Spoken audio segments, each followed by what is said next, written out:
দাদা, ও দাদা, আমাকে 2 টাকা দিয়ে সাহায্য করুন না। দয়া করে এভাবে চলে যাবেন না, একটু সাহায্য করুন আমাকে। হায় রে পোড়া কপাল আমার, সারাটা দিন কত ধরনের মানুষ এদিক দিয়ে আনাগোনা করলো, কিন্তু কারো মনে এতটুকু দয়া হলো না আমার জন্য। আসলেই এই পৃথিবীর মানুষ বড্ড পাষাণ। যেখানে নিজের মানুষ জড়িয়ে আমাদের সাথে বেইমানি করলো, সেদিকে ওরা কারা? আরে রূপা এখানে কি করছে? আমি তো নিজের চোখে বিশ্বাসই করতে পারছি না। অবশেষে সে ভিক্ষে করছে। কি হয়েছে তাদের মধ্যে? যাই হয়ে যাক না কেন, আমার বউকে বুঝতে দেওয়া যাবে না যে সে আমার বোন। আরে এটা তোমার রকি দাদা, কিন্তু দাদা এখানে কি করছে? আর সাথে মেয়েটাই বা কে? আমি তো কিছুই বুঝতে পারছি না। দেখি তো মনে হচ্ছে দাদা বিয়ে করেছে। কিভাবে সে পারলো মা বাবাকে না জানিয়ে? বাবারে বাবা, গ্রামে ঢুকতে না ঢুকতেই কি যে বিকিরি টিকিরি এসে হাজির হয় বুঝতেই পারি না। এই জন্যই গ্রাম আমার একদম পছন্দ না। কিন্তু নেহাত বাবা আমাদেরকে গ্রামে পাঠিয়েছেন, তার এখানে অনেক বড় একটা বাড়ি আছে। এই মেয়ে, দেখতে শুনতে তো মন্দ নয়, তুমি কাজ করে খেতে পারো না? রকি, ওকে 2 টাকা ভিক্ষে দিয়ে দাও তো। না মেম সাহেব, আপনার টাকা আপনার কাছে রেখে দিন। আমার এমন টাকার দরকার নেই। আমি স্বার্থপর মানুষদের কাছ থেকে টাকা নিই না। পারলে না খেতে পেয়ে মরে যাব, তবু আপনাদের মতো মানুষদের কাছ থেকে একটা টাকাও আমি কোনোদিন নেব না। আর দয়া করে আমাকে কথা শোনাবেন না। আমার মতো আমি ভিক্ষে করছি, আপনাকে আমি বিরক্ত করছি না। চলে যান মেম সাহেব, চলে যান এখান থেকে। কি? একটা সামান্য ভিখারিনীর মুখে এত বড় কথা? আহা, ছাড়ো তো গিন্নি, ওদের কথা বাদ দাও। চলো, আমাদের শুভ কাজে শুধু শুধু সময়টা কেন নষ্ট করছো বলো? ওকে 500 টাকা দিয়ে দাও, ঝামেলা মিটে যাক। কথা বললে কথা বাড়বে। বাবা, ভিখারিনীটা আমাকে এত কিছু বললো, সেটা তুমি কোনো প্রতিবাদ করলে না? আমাকে আরো উল্টো বলছো যে 500 টাকা দিতে। তোমার এত মায়া দয়া ওর প্রতি কিভাবে শুরু হলো শুনি? আগে তো কোনো ভিখারিনীকে দেখে এরকমটা বলনি, আজকে কি হলো তোমার? কোনো ভিখারিনীকে টাকা দেওয়ার জন্য আমার বাবা আমাকে টাকা দেয়নি, বুঝেছো? চলো বলছি এখান থেকে এক্ষুনি, চলো। আমাকে ক্ষমা করে দিন মেম সাহেব, আমি মুখের চোটে কি বলে ফেলেছি। আমি আসলে বুঝতে পারিনি, আমাকে দয়া করে ক্ষমা করে দিন। আপনাদের সংসারে কেন অশান্তি করছেন আমার জন্য? আমি একজন সামান্য ভিখারি। পারলে আমাকে 2 থাপ্পড় মারুন, তবু আপনাদের মধ্যে ঝগড়া করবেন না। হয়েছে হয়েছে, তোকে আর ন্যাকা সাজতে হবে না। যা বলার তো বলেই ফেলেছিস। শোন, এই রাস্তার মোড়ে তুই যদি আমার সামনে আর কোনোদিন পড়িস তো দেখবি তোর কি হাল আমি করি।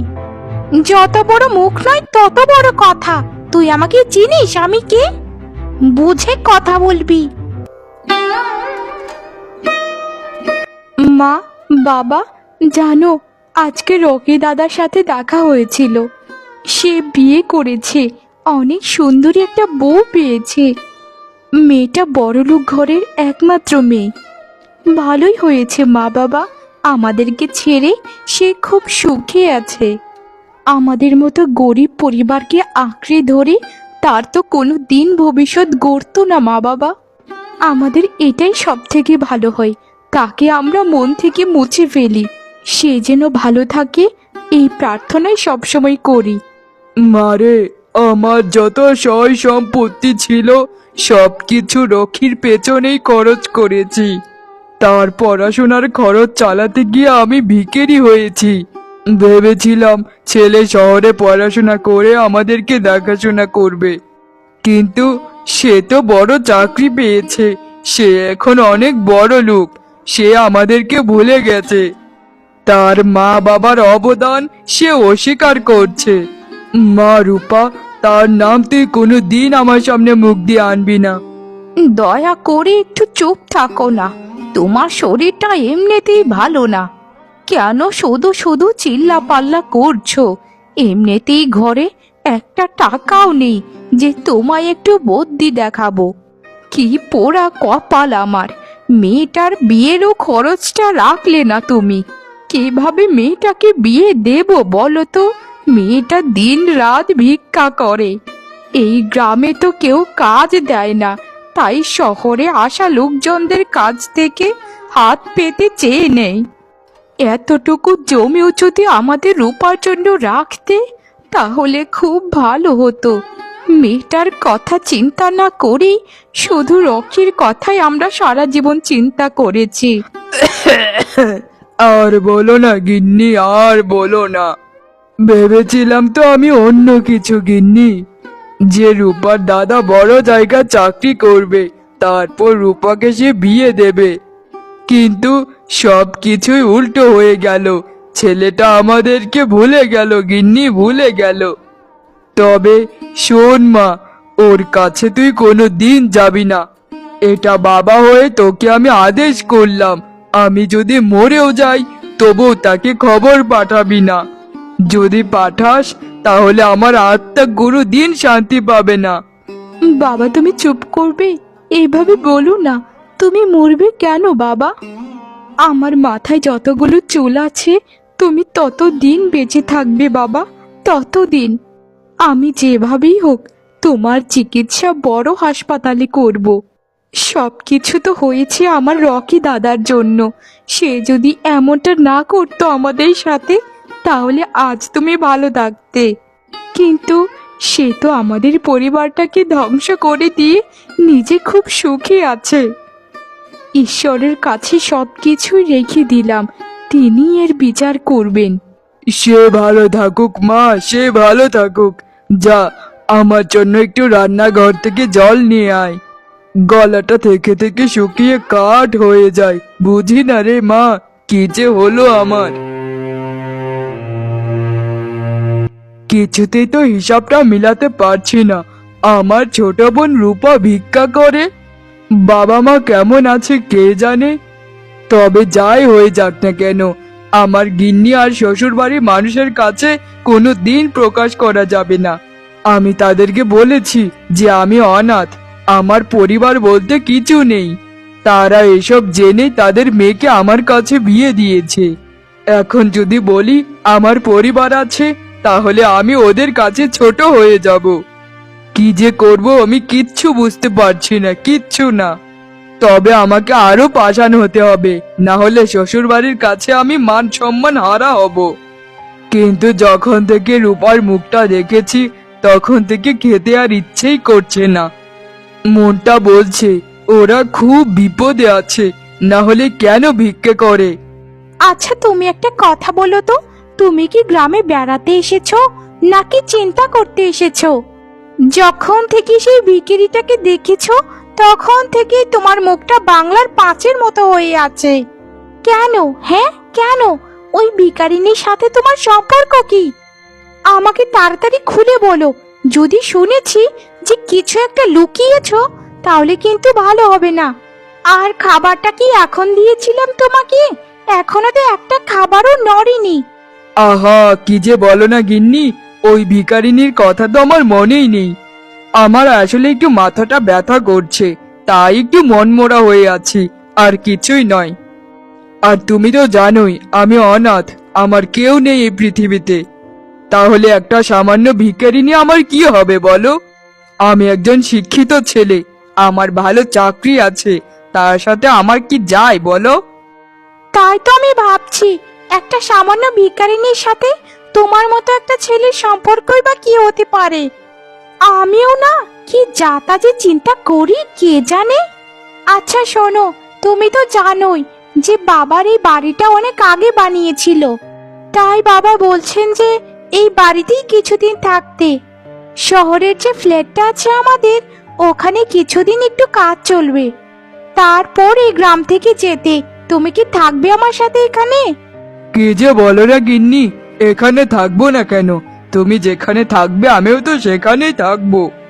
আর শ্বশুর মশাই তো বলেই দিয়েছে যে আমার মেয়েটাকে দেখে রেখো বাবা। তো আমি কিভাবে তোমার কথা অমান্য করতে পারি বলো? আচ্ছা শোনো, এসে যখন পড়েছো চলো দুজন মিলে একসাথেই খাবারটা খেয়ে ফেলি। বাবা, ভালোবাসা দেখা যায় উতলে পড়ছে। আচ্ছা ঠিক আছে, দাঁড়াও, আমি হাতগুলো একটু ধুয়ে আসছি, তারপর দুজন মিলেই খাবারটা খাবো, ঠিক আছে? আচ্ছা আচ্ছা গিন্নি, ঠিক আছে, তুমি তাহলে হাত মুখগুলো ধুয়ে আসো, আমি তোমার জন্য অপেক্ষা করছি। সারাটা দিন ভিক্ষা করে মাত্র 10টা টাকা নিয়ে আসলি মা। তুই তো দেখতেই পাচ্ছিস তোর বাবার শরীরটা দিনের পর দিন শুধু অবনতি হচ্ছে। কিছু যদি একটা না করা যায় তাহলে তোর বাবা তো বাঁচবে না রে। হয়তো কত কিছু করার বাকি ছিল রে মা। মা, এসব অলক্ষণে কথা কখনো মুখ দিয়েও আনবে না। বাবা আমাদেরকে ছেড়ে কোনো দিন কোথাও যাবে না। আচ্ছা মা, বুদ্ধিমশাই তো বলেছিলেন যে বাবাকে যদি শহরে নিয়ে চিকিৎসা করা যায় তাহলে বাবা সুস্থ হয়ে যাবে। মানুষের কাছে টাকা চাইতেও এখন লজ্জা করে মা।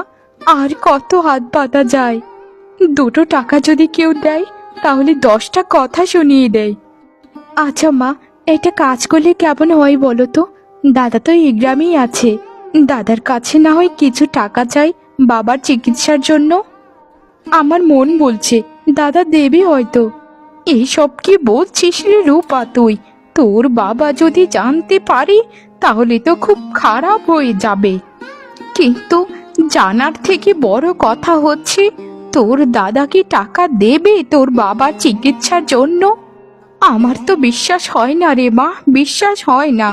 কারণ যে ছেলে আমাদেরকে ছেড়ে এত বছর থাকতে পারে সে আমাদেরকে টাকা দেবে? এত দিন ধরে এই গ্রামে আছে, কই লুকিয়েও তো আমাদেরকে একটু দেখতে আসলো না। ছেলে এখন বড় লোক হয়েছে, বড় লোক ঘরের জামাই হয়েছে, এখন কি আমাদের মতো ভিখারিনীদেরকে চিনবে মা বল? মা, এভাবে কেঁদো না তুমি দয়া করে। একটা শেষ চেষ্টা করে দেখি না মা। আর বাবাকে যদি আমরা না বলি তাহলে বাবা কোনো দিন জানতে পারবে না। দাদা যে বাড়িতে থাকে সেই বাড়ির সব ঠিকানাই আমি জানি। আমি আজ বিকেলেই যাব দাদার কাছে। দাদাকে সব ঘটনা খুলে বলবো যে আমরা কত কষ্টে আছি। দেখো মা, তুমি দেখে নিও, দাদা নিশ্চয়ই আমাদেরকে সাহায্য করবে। অতিরিক্ত বিশ্বাস নিয়ে যাস না রে মা। যদি না দেয় তাহলে তোর মনটা ভেঙে চুরমার হয়ে যাবে। যেখানে আমরা সারা জীবন ওর পেছনে খেটেও কোনো নাম পেলাম না, সেখানে তোর বলা একটা কথায় ও টাকা দেবে? বিশ্বাস হয় না রে মা, বিশ্বাস হয় না। মা, এই শেষবারের মতো আমাকে একটা সুযোগ দাও। একটু দাদার সাথে দেখা করি, সবটা বললে হয়তো তার মনটাও গলে যেতে পারে। মানুষ পাষাণ হলে কি এমনই পাষাণ হয় মা বলো? দাদা, ও দাদা, জানো তুমি আমাদের ঘরে কত অভাব। আমার বাবা খুব অসুস্থ দাদা, আমাকে কিছু টাকা দাও। দাদা, ও দাদা, বুদ্ধিমশাই বলেছেন বাবাকে নিয়ে যদি শহরে চিকিৎসা করানো না যায় তাহলে বাবাকে বেশি দিন বাঁচানো যাবে না। তোমার তো অনেক টাকা দাদা, কিছু টাকা দাও না। রূপা, তোর কি মাথা খারাপ হয়ে গেছে? তুই আমার বাড়িতে চলে এসেছিস। আমার গিন্নি যদি জানতে পারে যে তুই আমার বোন হোস, আমাকে মেরেই ফেলবে। সে আমাকে ছেড়ে চলে যাবে। দয়া করে এখান থেকে চলে যা, আর আমি তোর জন্য কিছুই করতে পারবো না। বাবাকে অন্য কোথাও চিকিৎসা করিয়ে নে। আমার বিশ্বাসই হচ্ছে না যে তুমি আমার নিজের দাদা। ছোটবেলা থেকে না কত ভালোবাসতে আমাদেরকে। আমরা একটু কষ্টে থাকলেই তুমি পাগল হয়ে যেতে। এটা কি আমার সেই দাদা যে বোনটা একটু ব্যথা পেলে কুকরিয়ে কেঁদে উঠতো? এটা কি আমার সেই দাদা যে একটু আমার মা বাবাকে ভালো রাখার জন্য শহরে গিয়েছিল ভালো চাকরি করার জন্য? দাদা, এটা কি সত্যি তুমি? আমি তো নিজের চোখে বিশ্বাসই করতে পারছি না যে মানুষ এরকম কিভাবে হতে পারে। রূপা, এত ন্যাকামো করিস না, এখন এখান থেকে চলে যা। আমার গিন্নি এখনই চলে আসবে। আর শোন, এই গ্রামে আরো কিছুদিন আমি আছি, সাবধান। আমার পরিচয় তুই কাউকেই দিবি না। যদি কোনো না কোনো ভাবে আমার গিন্নি সবকিছু জানতে পেরে যায় তাহলে আমাকে বঞ্চিত করবে সবকিছু থেকে। আমি আমার গিন্নির জন্য এত উপরে আজ উঠতে পেরেছি, বুঝেছিস? আর শোন, তোকে আমি কোনো সাহায্য করতে পারবো না, কারণ টাকা পয়সা সব হিসাব আমার গিন্নির কাছেই থাকে। ঠিক আছে দাদা, আমাদেরকে কোনো সাহায্য তোমার করতে হবে না। তবে একটা কথা তোমায় বলে যাই দাদা, যদি আমাদের সাথে তুমি অন্যায় করে থাকো তাহলে এর বিচার একদিন বিধাতা করবেনই করবে। শুধু সময়ের অপেক্ষা, আজ আমার কাল তোমার। তবে তুমি যদি আমার সাথে অপরাধ করতে আমি কিছুই বলতাম না। তুমি তোমার নিজের বাবা মায়ের সাথে অপরাধ করেছো, তাদের বিশ্বাস ভেঙেছো। একদম চুপ কর হতচ্ছাড়ি, যত বড় মুখ নয় তত বড় কথা। আসলে তোদেরকে ভিক্ষা করতেই মানায়, বুঝেছিস? তোরা ওরকম জাতেরই। আমি নেহাত তোদের সংসার থেকে বেরোতে পেরেছিলাম, তাই তো এখন বেঁচে আছি। না হলে এতদিনে মরে যেতাম। যা এখান থেকে বলছি, বের হয়ে এখান থেকে। আমার বাড়ির সামনেও যেন তোদেরকে আমি না দেখি কোনোদিন। এরকম ছোট লোকদেরকে আমি কখনো সহ্য করব না, বুঝেছিস? ঠিক আছে দাদা, আমি চলে যাচ্ছি। আর আমাকে এভাবে বকো না, আমার সহ্য হচ্ছে না। কেন যে মায়ের কথা অমান্য করতে গেলাম। মা কতবার বারণ করেছিল যে তোর দাদা কোনোদিন আমাদেরকে সাহায্য করবে না।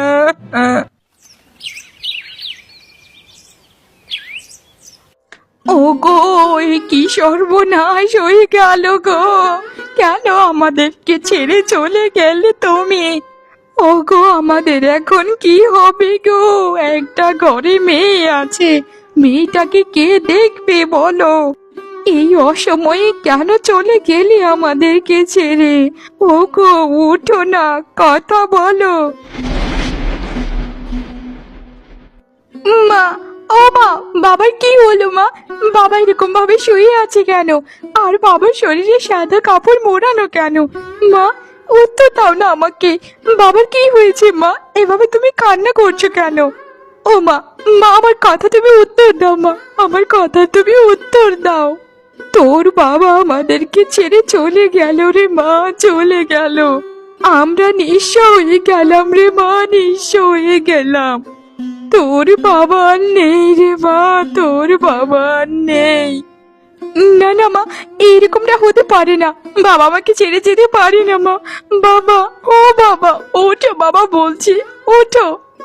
আমার কথা শুনতে পাচ্ছ তুমি বাবা? ওঠো না বাবা, ওঠো বাবা। বাবা, বাবা, বাবা গো, আমি তো অনাথ হয়ে গেলাম বাবা। এ বেটা, তুমি কোনোদিন ক্ষমা করো না। Sorry to say madam, he is no more. ওনার কিডনি দুটো নষ্ট হয়ে গিয়েছে, আমরা তাকে বাঁচাতে পারলাম না। অবাক করার বিষয় হচ্ছে তিনি গতকালকেও সম্পূর্ণ সুস্থ ছিলেন, কিন্তু হঠাৎ একদিনের মধ্যে এত কিছু হয়ে গেল কিভাবে বুঝতেই পারলাম না। এই সব কিছু হয়েছে ওর পাপের ফলের জন্য। ও আমাদেরকে মিথ্যে বলে ঠকিয়েছে। ও অনাথ পরিচয়ে আমাকে বিয়ে করেছে। সে তার পরিবারের সাথেও ঠকবাজি করেছে।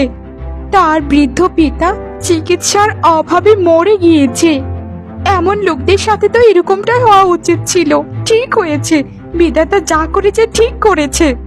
আমার কোনো দুঃখ নেই, এতে কোনো দুঃখ নেই।